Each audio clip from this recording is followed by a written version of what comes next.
एक बार अर्जुन नीलगिरी पर तपस्या करने गए।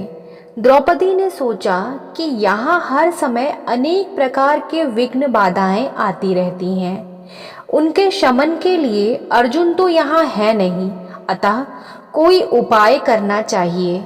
यह सोचकर उन्होंने भगवान श्री कृष्ण का ध्यान किया। भगवान वहां उपस्थित हुए तो द्रौपदी ने अपने कष्टों के निवारण हेतु कोई उपाय बताने को कहा।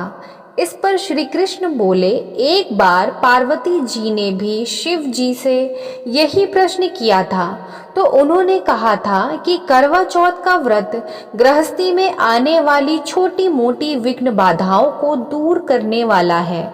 यह पति प्रकोप को भी दूर करता है। फिर श्री कृष्ण ने द्रौपदी को एक कथा सुनाई।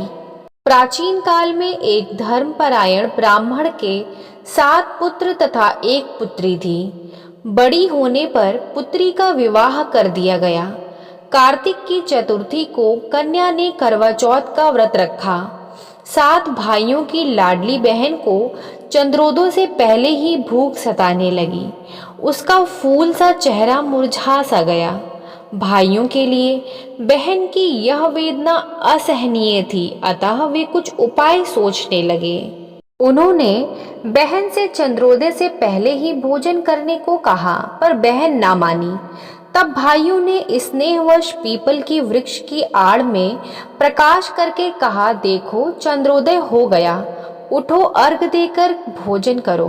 बहन उठी और चंद्रमा को अर्घ देकर भोजन कर लिया। भोजन करते ही उसका पति मर गया। वह रोने चिल्लाने लगी। देवयोग से इंद्राणी देववासियों के साथ वहां से जा रही थी। रोने की आवाज सुन के वे वहां गईं और उससे रोने का कारण पूछा। ब्राह्मण कन्या ने सब हाल कह सुनाया। तब इंद्राणी ने कहा, तुमने करवा चौथ के व्रत में चंद्रोदय से पूर्व ही अन्न जल ग्रहण कर लिया, इसी से तुम्हारे पति की मृत्यु हुई है।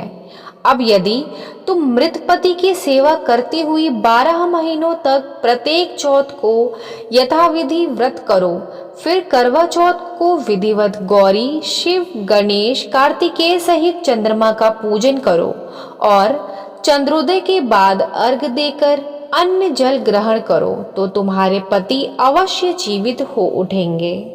ब्राह्मण कन्या ने अगले वर्ष 12 माह की चौथ सहित विधि पूर्वक करवा चौथ का व्रत किया। व्रत के प्रभाव से उनका मृत पति जीवित हो गया। इस प्रकार यह कथा कहकर श्री कृष्ण द्रौपदी से बोले, यदि तुम भी श्रद्धा एवं विधि पूर्वक इस व्रत को करो तो तुम्हारे सारे दुख दूर हो जाएंगे और सुख, सौभाग्य, धन धान्य में वृद्धि होगी। फिर द्रौपदी ने श्री कृष्ण के कथा अनुसार करवा चौथ का व्रत रखा। उस व्रत के प्रभाव से महाभारत के युद्ध में कौरवों की हार तथा पांडवों की जीत हुई। उम्मीद करती हूँ आपको ये कथा अच्छी लगी होगी, तो मेरे वीडियो को लाइक और शेयर करें और ऐसी ही अच्छी अच्छी कथाएं सुनने के लिए मेरे चैनल को सब्सक्राइब करें। इस वीडियो को अंत तक देखने के लिए आपका बहुत बहुत धन्यवाद।